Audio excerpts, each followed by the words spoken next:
Good people of YouTube, my name is Spanner, welcome back to another episode of Knights of the Old Republic 2. We finally left Dantooine. Well, we're kinda still here, but we're about to leave. We've done everything we wanted.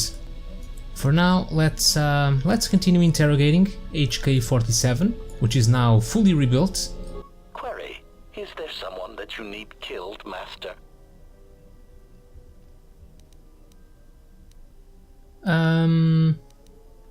You don't have to call me Master. Statement. Oh, I am aware of that, Master. I simply use it to give you the illusion of control and obedience.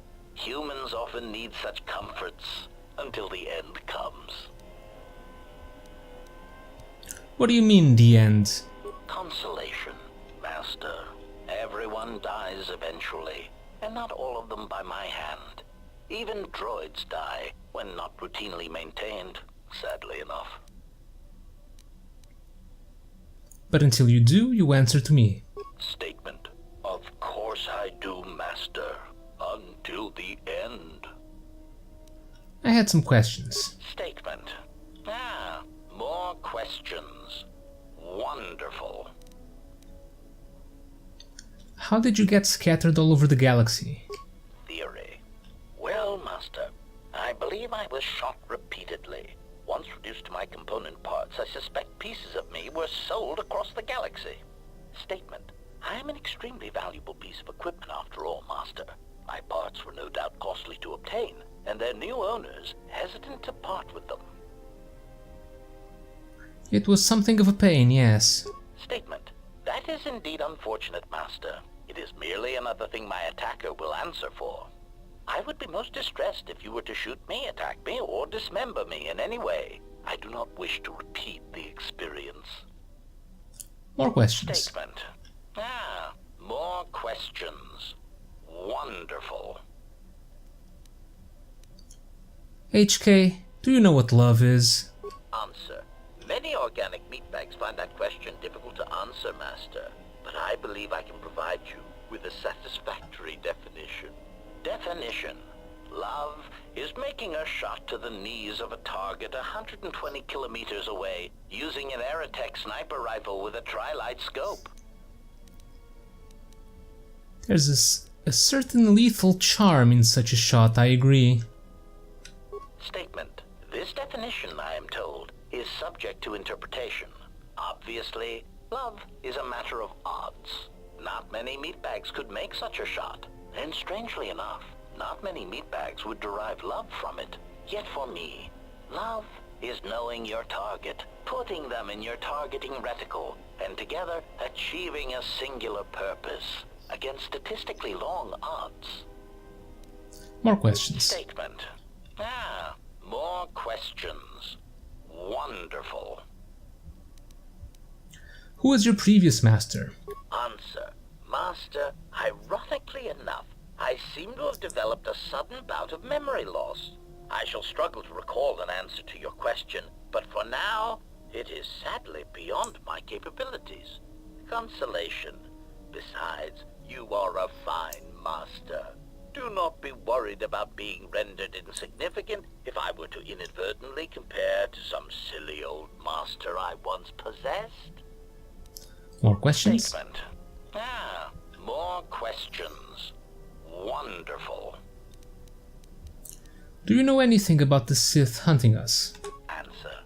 No, Master, I do not. I am afraid I have been out of touch with the Sith for many years. This new Sith threat fights differently than the ones I was familiar with. These seem to favor stealth and assassination to achieve their ends. Any idea where they might be striking from? Answer. No, Master. The Sith had many hidden bases and strongholds before and during the Jedi Civil War, and I doubt the Republic found them all. Theory. It is possible that the Sith still hold one such base, if not several. Consolation. But I would not worry, Master. I imagine it will not be long before their murderous hands try to seize you by the throat. Twi'lek metaphor. Jonta bosi likita masisoringada untamiasa grawino rutu. You can say that again. Query. Master, excuse me. is it you know so many languages?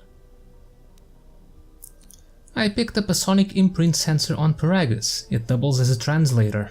Query, may I see it? Of course, here you go. Observation. This is indeed familiar. Indeed, it seems to be modeled after my vocabulator, with some modifications, of course. Curious. You say you obtained this device on Paragus. Yes, shortly before the planet was destroyed. Observation. Master, I do believe this device serves multiple functions, including tracking your position for any HK units in the vicinity. Can you use it to track them? Confirmation. Yes, Master, I believe so. Of course, we would need to find 3 separate HK squads and use this device in order to target their base. So we just wait? Answer. Master, the nature of the signal from the sonic imprint sensor is such that we must wait until it is signaled. It does not please me any more than it does you, but one of the primary traits of an assassin or assassin droid is patience. More questions. Statement. For a sophisticated assassin droid, you don't seem as advanced as you should be. Statement. Master, you wound me. Not physically, but in my behavior core. It is true that I once possessed many more protocols and upgrades, but time and damage has taken its toll. And I am afraid that I have a rather long history of memory problems, which has also compromised my effectiveness as well. Still, you will find me a valuable asset, Master, willing and able to terminate anything you point me towards. State. And I think we're done here. And I got a quest, finding the HK factory. Cool. Query, is there someone... I don't suppose... Oh, I want to do some target practice. Statement. Excellent. No doubt one of your allies has turned on you and needs to be dispatched. Which one is it? The annoying pilot? Or perhaps the Achani female? She will provide excellent sport. I have often calculated what my blaster accuracy ratio would be against her. I could start with a leg shot and I certainly hope it is not the T3 unit. Destroying him would provide little challenge. It would be demeaning. Hold your fire, I don't need anyone killed. Yet. Query, is there someone that you need killed, Master?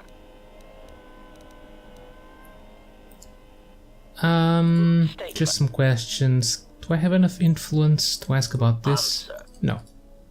Okay. Okay, HK is done. Let's have a chat with Atten. No, with Kreia first, since I'm already here. You have befriended the seer. How do you think she found us? Her species does not see as we do. They perceive the galaxy through the Force, and it is how she found you. It is a rare gift squandered on her people. Despite your urges, it would be better to deal with her now. Whether you intend salvation or slavery, she is a threat to us. She serves one of the greatest of the Sith. She is the most trusted and only apprentice. Yet you spare her. Why? Because there is nothing to be gained by murdering her, yet. We shall see. There may be value in such a choice to keep her alive, or perhaps not. Whatever your intentions toward her, keep them restrained. Whether mercy or lust, we have time for neither.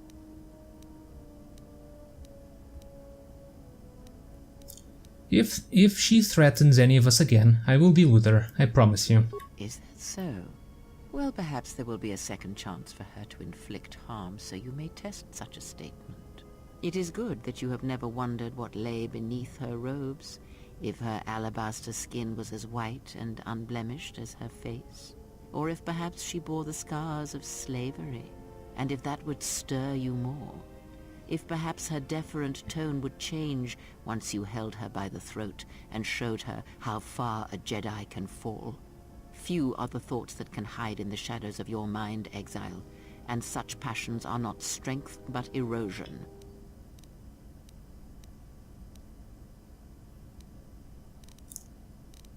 I never felt anything like that. No?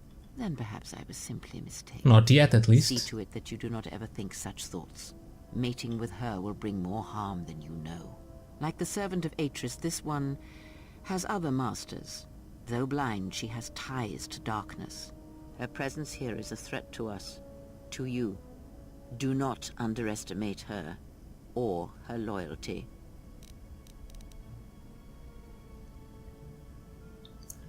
Ties to her master, perhaps, and I intend to follow that bond to its source when the opportunity presents itself. Then you are learning.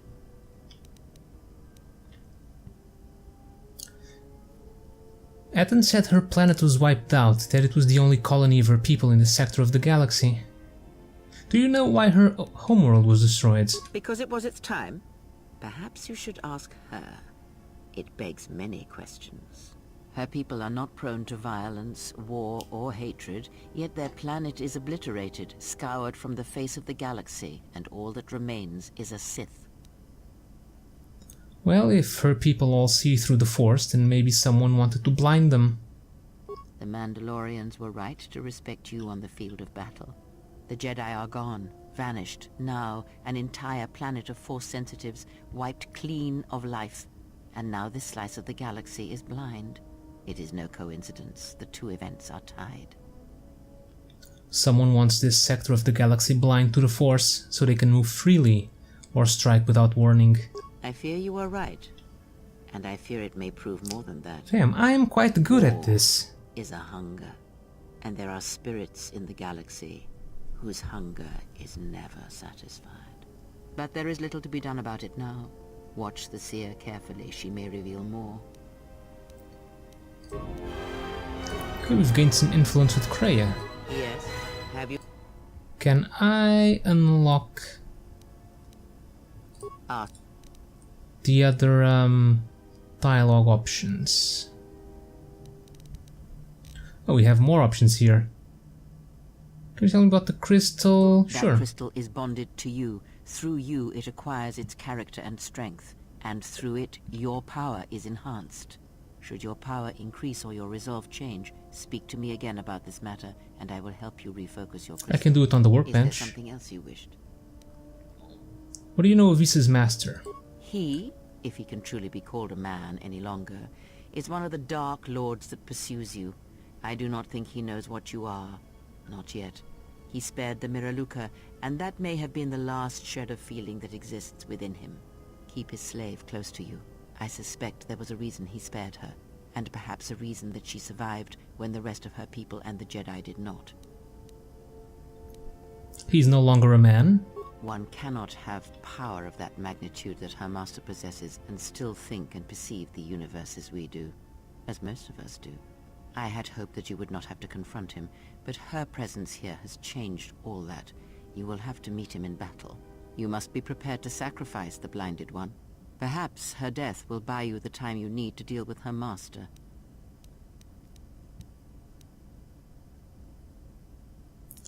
Perhaps I can convince her to sacrifice herself? That would be a twin victory, I think. If you have such power, then I would make use of it. There is no need to dirty your hands when you can convince another to drive a blade into their own heart. More questions. When Vises attacked, she did something to my eyesight. Oh, we have changed. We are way more attuned to the dark side now. Look at our damn eyes. Damn. She did nothing to your eyes that was not already there. She has forced this upon you, but such crude methods are the markings of the Sith. Close your eyes. All right. Feel this ship around you. Listen to my words. Hear the sound of the Handmaiden's training in the cargo hold, her hands cutting the air. The welding of the droid as it goes about its work. Hey, T3 has a stuck motivator. Now, stretch out. Hear the rumble of hyperspace, the hum of the hyperdrive. Hey, I can hear a catch in it. It's not fully fixed. Ignore distractions and focus on my voice. The breathing of the blinded one as she meditates in the dark. Now, listen deeper, past her breathing, and listen. As my feet walk from the ashes of KOTOR, I shall not fear, for in fear lies death, and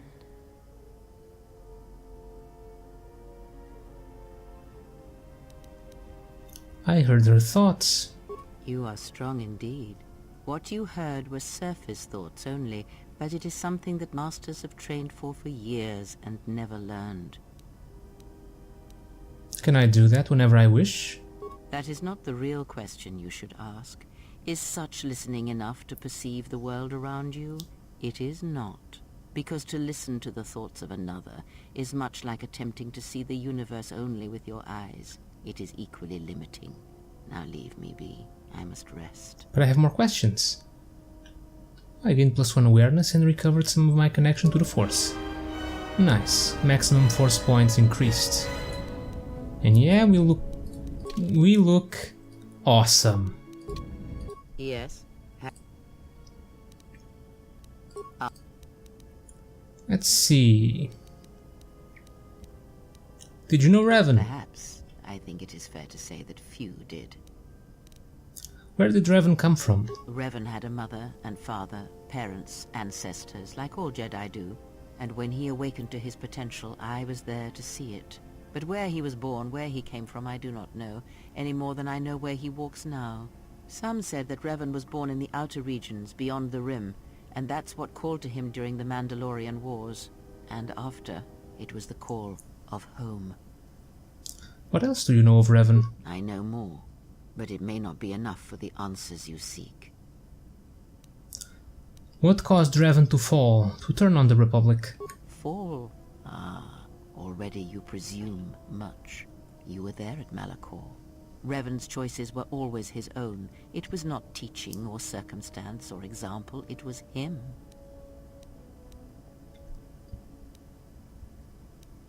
Then what made him turn to the dark side, become a Sith Lords? Is that what he was?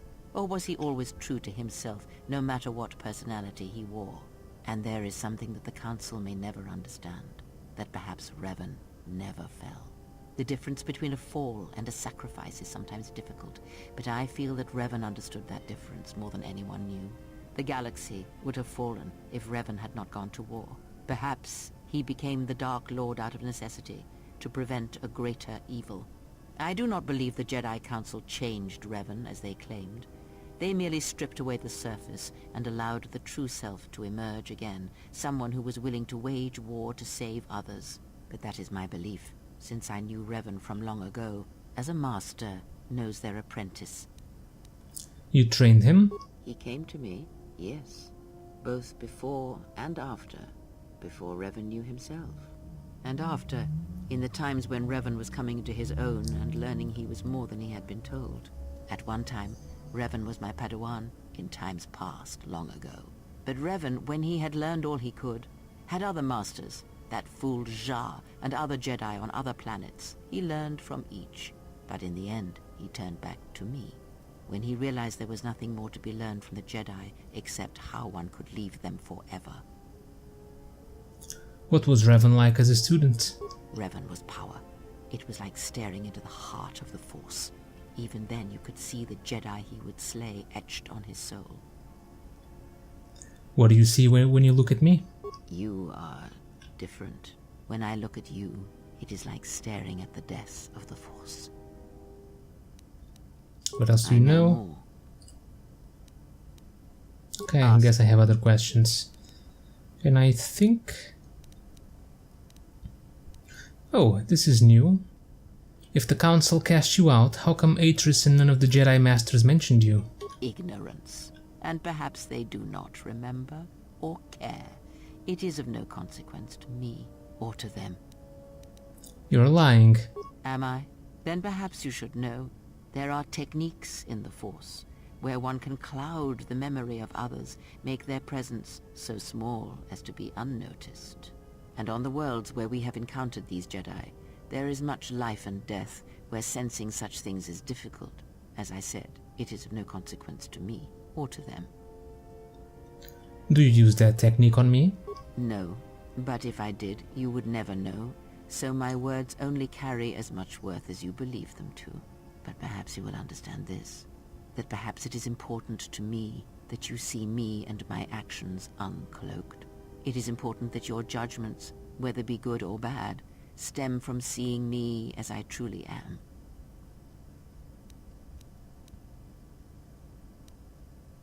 I don't think she... Kreia doesn't seem like the type of person that would like me placing some blind trust on her. I still think you're lying to me, and you haven't told me everything.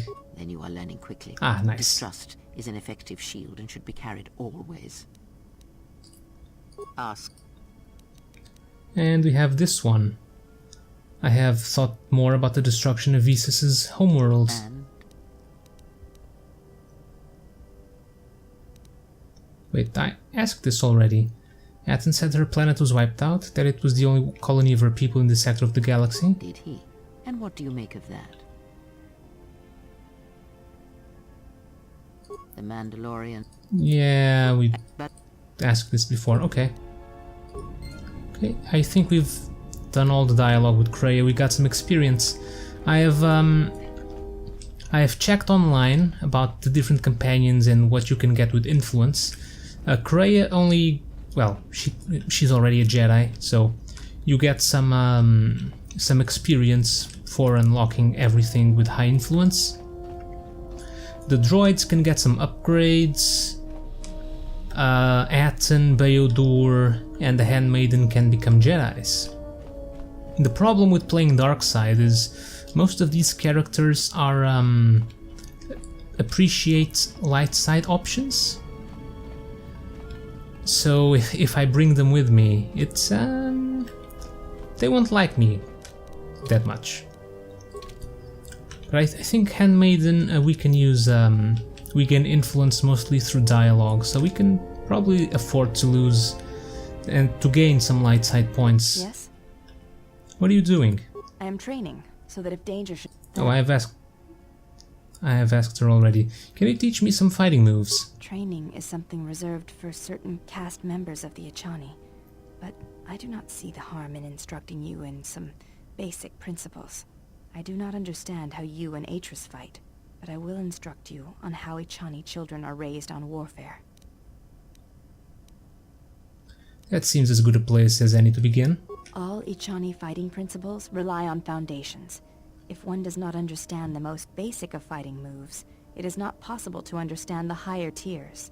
It is similar to learning the alphabet of a language before being able to use words, then sentences. I understand. I am ready. As a foundation, I will instruct you in our elementary movements. The body itself is the first weapon you must master. It is not something that can be described. Let us duel, you and I, and that shall teach you more than my words can. Oh, do I need to strip Only your again? hands and feet to strike at me, nothing else, or our combat shall be over. Do not resort to using any items or any force techniques you may possess. Such things will obstruct learning. Does that include no armor or clothes? Duels among the Ichani are rituals, and it does not allow for armor or anything that restricts movement. Well, to duel without clothes seems a little exposed. Your modesty has no place in combat. Even the youngest of the Ichani understand this. You should as well. Now, are you ready? Let me prepare myself and I will Very return. well. I shall be here. Fine. Burst of speeds. Improved battle meditation. Yes? Okay. And it's the damn dialogue system again. I can't just ask to fight with her. I have to go through all of this again. I understand. I'm ready. Okay. Very well. I shall match my movements to resist your efforts. And do not hold back, or I will hurt you.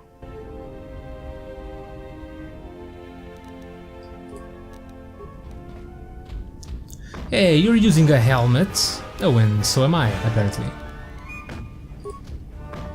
Let's use Flurry to use more hits.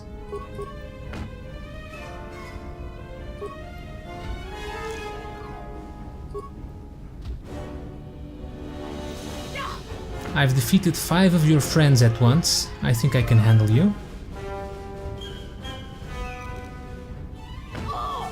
You There we fought go. well indeed.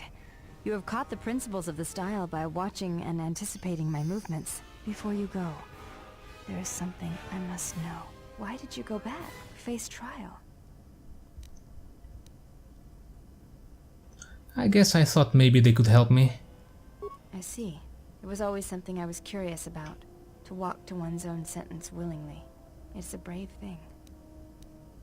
Had some questions.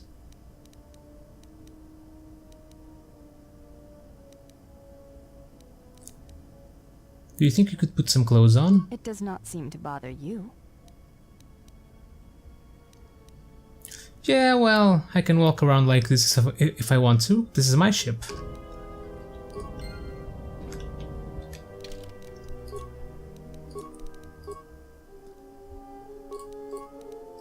Where's my lightsaber? Yes? Do you think you could put some clothes I on? fail to understand the problem. I had heard the Coreward systems had customs concerning modesty. But when training, such customs are not practical or efficient. I disagree. In fact, if you don't train while encumbered, you are crippling yourself. No I dialogue? can see no fault in your reasoning. I do have bulkier clothes. Will this do? Those look like Jedi robes. They suffice for training purposes. They belong to my mother. They belong to your mother? Who was she? That is not something I wish to discuss. Not enough influence. Why don't you want to talk about it? It is a matter personal to me, and I do not feel comfortable discussing it with others. I have donned the robes to test my skills. That is all.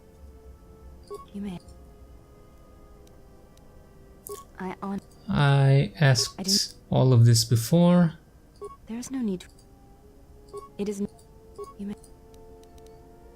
Before... I don't suppose... You should take value in yourself. I do... Yeah, I've asked all of this before. Yes? Yeah, can't gain influence.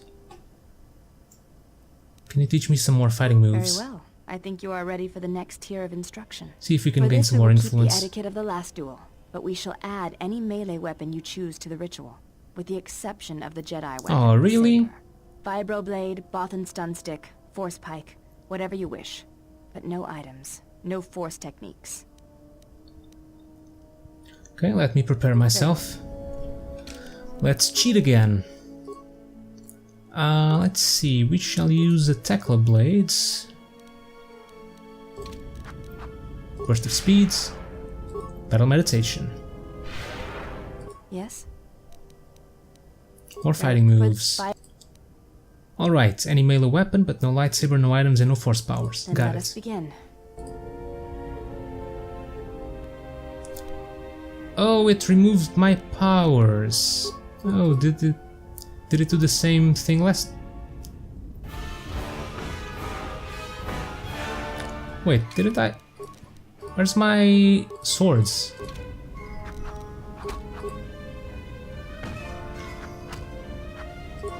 It disabled my powers, damn it. That's unfortunate. It didn't disable them.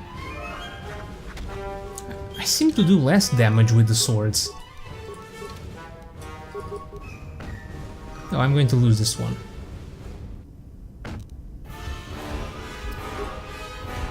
Come on, dodge. Nice. Fought well indeed. You have caught the principles of the style by watching and anticipating my movements. You gain some more influence. Yes? Can you teach me some more fighting moves? I do not think you are ready for further instruction. Each movement of our arts demands some time to use the art in battle, or to examine how it may be best used in battle. You seem to be anticipating my attacks. It is the way of the Ichani to be able to read their opponents, to know where an opponent is going to strike before it connects, anticipate it, and then strike against them. Ichani battles are fought several minutes in advance. In many ways, it is much like the game of Dejarik, played in the core systems. The most advanced among the Ichani are able to predict the course of battles by months, and the most revered are said to be able to predict the path of wars. Only Revan ever demonstrated such skill in war, and even as he slaughtered us, the Ichani still respected him. Can you teach me to do this? You are already doing it. What do you mean? If you do not know you are doing it, then training will make you a dangerous opponent indeed. Come, as we fight more, I will teach you. Do not think about predicting my movements. React instinctively. You are doing better. At first I was afraid that your awareness of your own ability might ruin it, but that is not the case. You learn quickly. Perhaps it is your connection to the Force that allows such things, but I do not think so. Now you fight as an Ichani warrior fights, always in the future. I have gained battle precognition. Oh, I can add my wisdom bonus to my defense. Nice. Yes? Can I ask some questions? I do not think Any reason why I have to fight without duels clothes? among the Ichani are Yeah, we've asked this. your... Okay, we can't train anymore to gain some influence. Yes? Can you put your robes on again? I am trained that... It's not here. Okay, we'll do some more stuff next time. This episode has been filled with dialogue, and we still have Visas and Aten to go. I don't think we can do much with Aten, but Visas probably has a lot of dialogue to go. So for now, thank you guys for watching. Hope you enjoyed another episode of Knights of the Old Republic 2, and I will see you all next time.